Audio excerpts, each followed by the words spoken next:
Assalamualaikum warahmatullahi wabarakatuh. Alhamdulillahirabbil alamin alladzi ja'ala hadha asy-syahru syahrus siyam syahrul ramadan syahrul unzila fihi al-Qur'an hudan lin-nasi wa bayyinatin minal huda wal furqan.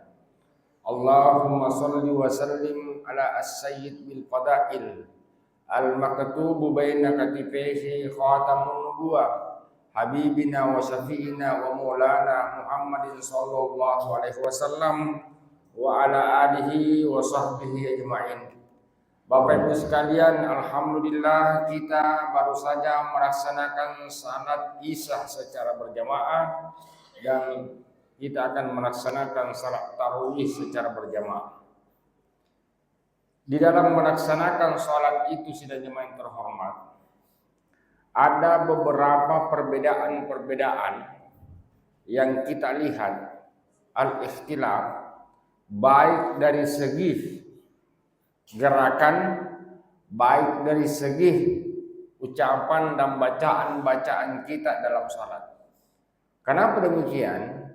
Karena Nabi SAW dalam berbagai hadisnya memberikan pemahaman dan memberikan pelajaran bagi kita umatnya untuk mengetahui bahwa al-ikhtilafu rahmah.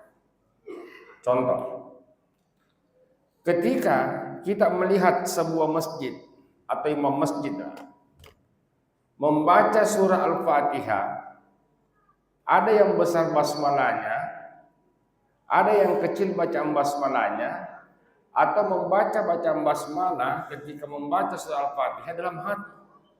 Itu semuanya punya hadis yang terhormat. Dan perlu dipahami bahwa ketika Al-Quran itu turun dan di masa Nabi memang Al-Quran belum tercetak, belum terbukukan. Dia tersimpan di seluruh mushafnya, dihafal oleh para sahabat-sahabat sekalian. Setelah Al-Quran dicetak, barulah muncul kalimat basmalah itu. Tetapi dalam sebuah hadis an Aisyah, sami'tun nabiyya sallallahu alaihi wasallam yaqra basmalah inda suratil maghrib wal isya'i was. Kemudian dari hadis lain misalnya dari Anas bin Malik, annan nabiyya yujahkira basmalah inda salatil maghrib wal isya was. Dari Anas bin Malik mengatakan bahwa Nabi sallallahu alaihi wasallam menjaharkan, membesarkan bacaan basmalahnya ketika salat maghrib, isya dan subuh. Jadi ketika Nabi sholat maghrib, isya dan subuh membaca surah Fatihah itu besar kalimat basmalahnya. Bismillahirrahmanirrahim. Alhamdulillahirabbil alamin dan seterusnya. Kemudian riwayat lain sidang jemaah terhormat, termasuk dari Aisyah, bahwa Nabi SAW ketika membaca basmalah itu kecil bacaan basmalahnya. Wa qala Ukail, dan menurut riwayat, ini menurut riwayat Al-Athar, masami'tun nabiyya ayyaqra bi qira basmalah. Ukail berkata, saya tidak mendengar Nabi membaca basmalah. Masyarakat muslimin, kita lihat Anas bin Malik mengatakan besar basmalahnya Nabi karena Anas itu khadamnya Nabi, ajudannya Nabi. Kalau Nabi imam di sini, Anas berdiri di sini, kedengaran basmalahnya Nabi. Kalau Aisyah mengatakan kecil basmalahnya Nabi, betul, karena kalau Nabi imam, Aisyah berada di saf di belakang, belum ada pengeras suara itu waktu. Bahkan Aisyah biasa sholat di rumahnya. Rumahnya Aisyah itu dengan masjid Nabi itu berdampingan. Jadi ditanya, bagaimana kau dengar basmalahnya Nabi? Mengatakan, oh kecil, wajar. Dan Ukail berkata, saya tidak mendengar Nabi membaca basmalah. Karena menurut riwayat, Ukail adalah sahabat Nabi yang sering terlambat datang ke masjid. Nah, ini sidang jemaah yang terhormat, antara lain riwayatnya. Jadi ada perbedaan. Sebelum membaca surah Al-Fatihah kita bertakbir. Allahu Akbar. An Abi Hurairah hina takbiratul ihram tadi ada baina sunni wa musi. Abu Hurairah ketika diajar bertakbir meletakkan tangan antara telinga dengan dagu. Ummu Salma ketika diajar bertakbir pada yadah maksud dah meletakkan tangan depan dada. Jadi ada begini, ada begini. Selain itu tidak ada. Karena biasa juga ada saya lihat kalau bertakbir agak tinggi-tinggi sedikit Allah. Abu Hurairah begini, Muslimah begini. Abu Hurairah laki-laki atau perempuan? Laki-laki. Jadi sebaiknya laki-laki begini. Ummu Salmah perempuan, sebaiknya perempuan begini. Jangan dibalik. Jangan laki-laki begini. Nanti malaikat bingung jadi skala ngapa ini orang. Ma'asyiral muslimin rahimahumullah. Ini perbedaan-perbedaan yang perlu kita pahami sehingga di antara kita ini tidak ada saling menyalahkan. Termasuk gerakan. Tadi sebelum siapa namanya Dinda? Sebelum Ustaz Sadar pimpin imam, dia mengatakan luruskan saf, rapatkan saf, dan matikan handphone. Ya kan Nabi hanya bilang sawu sufufakum fa inna taswitas sufufi min tamamis shalah. Luruskan saf, lurus dan rapatnya saf adalah kesempurnaan salat. Itu di masa Nabi. Tapi di masa sekarang karena orang pakai handphone, kan Ustaz Ahdar ini tahu bahwa banyak jamaah yang bawa HP itu bisa mengganggu orang salat, jadi dia tambah matikan handphone. Bid'ah atau tidak itu misalnya? Menambah-nambah atau tidak? Menambah-nambah, tetapi itu kebaikan.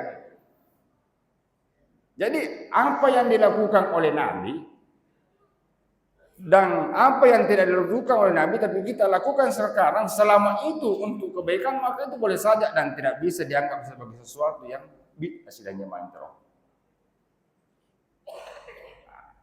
Ini juga dalam pengertian rapat. Bagaimana itu rapat? Rapatnya sah. Ini mic-nya bisa berpindah-pindah kan? Ada mic-nya satu. Itu. Nah, coba di sini Ustaz.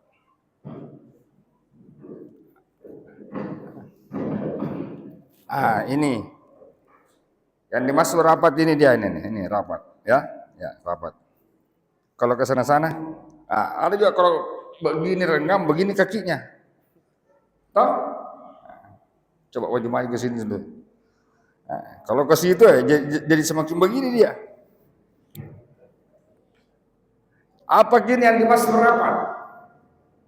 Katanya supaya setan tidak lewat di sini ya. Ya tapi bisa lewat di sini. Sudah. Bapak Ibu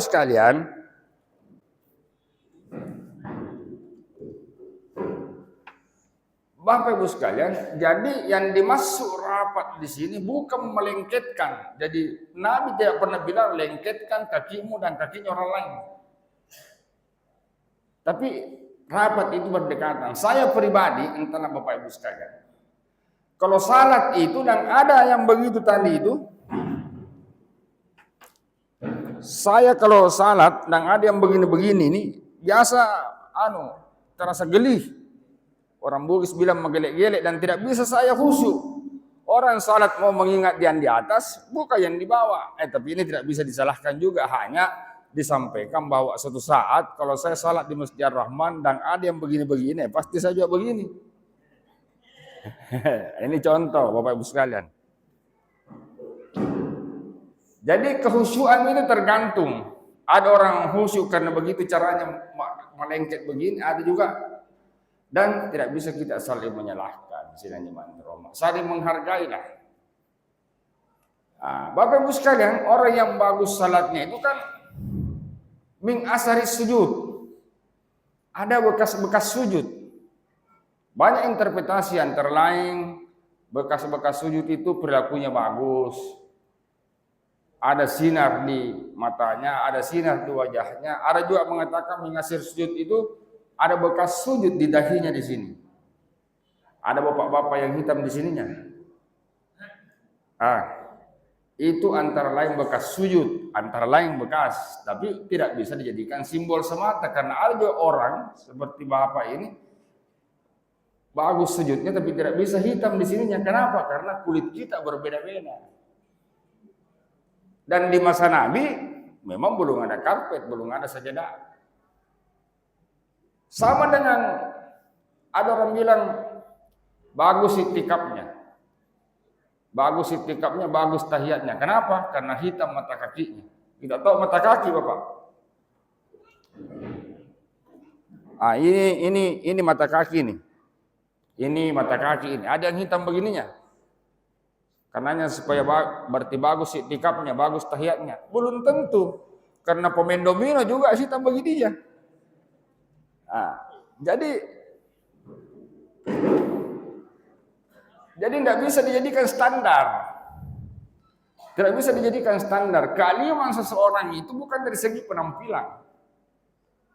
Bukan dari segi penampilan. Bukan dari segi simbol.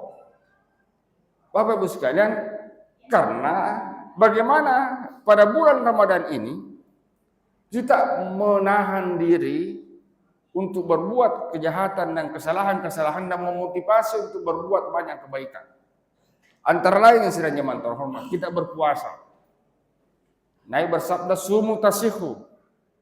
Saya berikan contoh sedang jemaah terhormat. Ini ada kipas angin ya, ini tidak berputar. Ada AC menyala. Ada lampu menyala. Ini lampu kalau tiap hari dinyalakan pasti cepat rusak.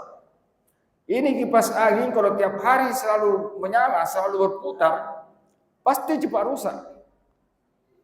Ini AC kalau tiap hari digunakan, demikian pula perut kalau tiap hari makan, pagi makan palu basah. Begitu jam 9 minum kopi. Begitu siang makan konro. Begitu malam sampai tengah malam makan coto begadang. Tidak pernah istirahat. Maka cepat rusak, menimbulkan banyak penyakit. Maka Nabi SAW menganjurkan kita untuk berpuasa. Dan selain itu, kutiba alaikumusiyam kama kutiba alladziina min qablikum la'allakum tattaqun. Nah, yang paling penting adalah la'allakum tattaqun, agar kita meningkatkan ketakwaan kepada Allah Subhanahu wa taala, dan semoga kita yang hadir pada malam ini berusaha untuk mencapai derajat tersebut. Keluarga-keluarga kita, anak-anak kita, semoga di bulan Ramadan ini kita mendapat banyak manfaat dan ridha Allah Subhanahu wa taala. Amin ya rabbal alamin. Wallahu muwaffiq ila aqwamit thariq. Wassalamualaikum warahmatullahi wabarakatuh.